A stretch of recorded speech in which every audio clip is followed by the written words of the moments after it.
नमस्कार मैत्रिणींनो. तर सकाळची माझी पूर्ण कामे झालेली आहेत जवळपास. तर म्हटलं चला आपण राहिलेली उर्वरित भांडे घासून घेऊया, कारण मी काम करत असतानाच माझी अर्धीवट राहिलेली भांडे घासून घेतलेली आहे आणि अर्धी भांडी माझी राहिलेली आहेत. त्यामुळं मी पूर्ण माझं स्वयंपाक वगैरे आवरून, जेवण वगैरे आवरून भांडे घासून घेतलेले आहेत. बघा किती टोपलं भरलेलं आहे भांड्यानी. आणि इकडे माझा किचन वाटा बघा, तो पण किती घाणेरडा झालेला आहे. म्हणलं आता तो किचन वाटा साफ करून घ्यावा. पण त्यातच माझी मुलगी खुशी माझ्याजवळ आली आणि मला म्हणाली की मम्मी मला टरबूज कापून दे.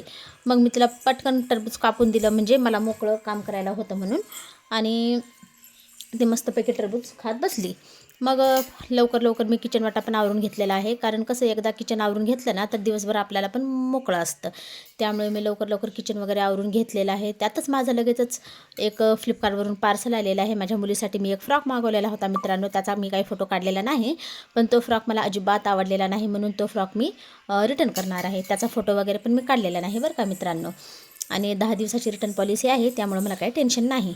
आणि बघा आमच्या इकडे अवकाळी पाऊस पडलेला आहे. तुमच्या इकडे अवकाळी पाऊस पडलेला आहे का ते मला नक्कीच कमेंट बॉक्समध्ये कमेंट करून सांगा. चला तर मग बाय.